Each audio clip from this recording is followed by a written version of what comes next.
In this in this video, we would like to discuss the conditions of valid Hindu marriage as provided under the Act. So, originally there were six conditions, but the Child Marriage Restraint Act 1978 removed the sixth one, which was relating to guardianship in marriage. So, Section 5 lays down five essential conditions of a valid Hindu marriage. So, subsection 1 of Section 5 provides the rule of monogamy. So, under this rule of monogamy, it prohibits polygamy and polyandry. Section 494 and 495 of Indian Penal Code and Section 17 of Hindu Marriage Act made it liable for punishment. Such a marriage is null and void under Section 11, so the wife cannot claim maintenance under Section 125 of the Code of Criminal Procedure as it was held in the leading case Srimati Jamuna by Anant Rao versus Anant Rao Shiva Ram in 1988 by the Supreme Court. So also the consent of the first wife to the husband to remarry was also held illegal in the leading case Santosh Kumari versus Surjit Singh, and it was held in 1990 by the Himachal Pradesh High Court, and subsection 2 of section 5 provides unsoundness of mind, mental disorder,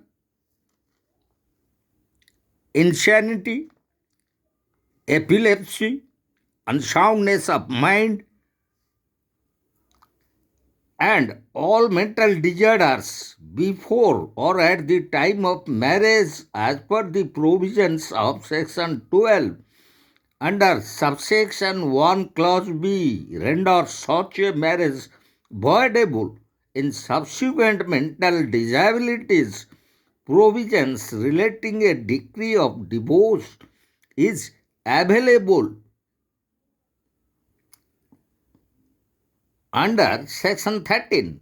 Concealment or avoidance of such fact before marriage by parents of either party, the marriage would be declared void as under section 12 subsection 1 clause C, as it was held in the leading case Srimati Alka Sharma versus Avinash Chandra in 1991 by the Madhya Pradesh High Court. And regarding the fourth ground, the third ground, that is relating to subsection 3, prescribed the age of the bride and bridegroom.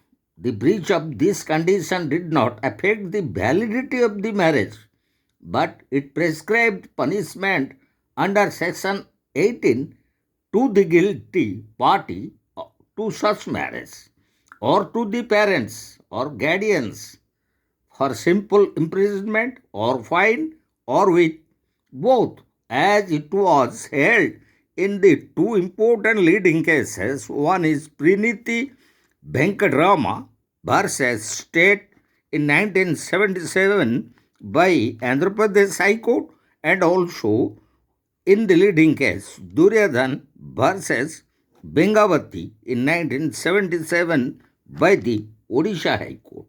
And the fourth condition, that is subsection 4, which prohibits marriage between the persons falling within the prohibited degree of relationship. So section 3 clause G defines degree of prohibited relationship as follows.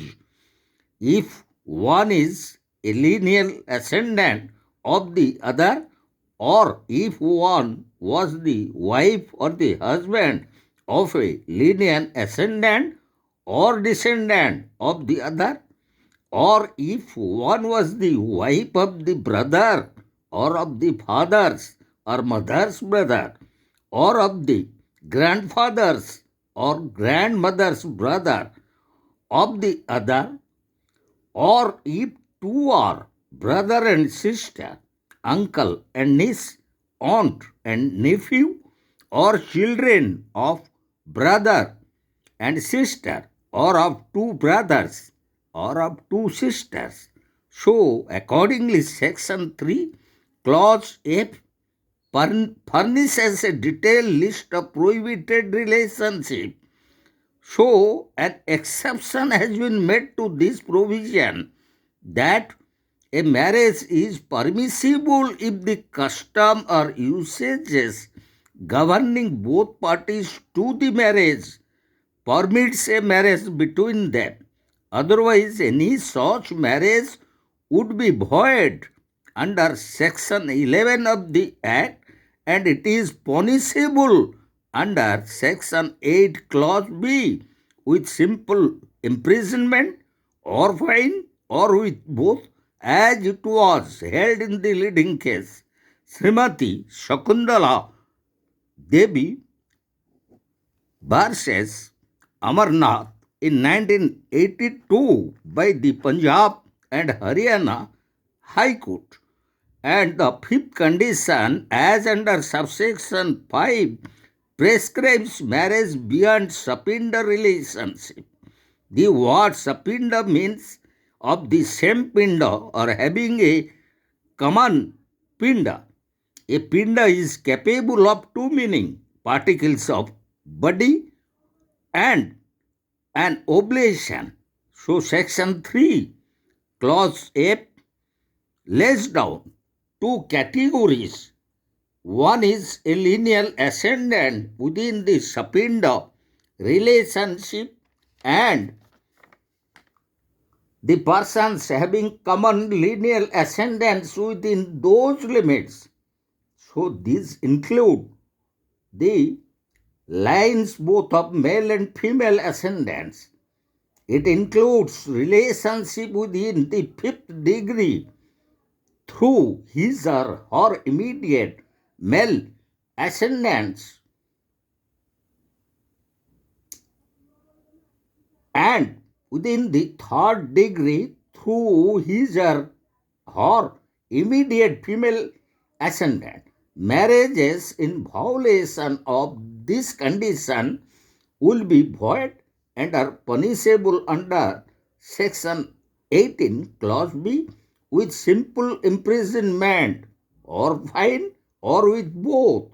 So, these are the conditions which were provided under the Hindu Marriage Act 1955.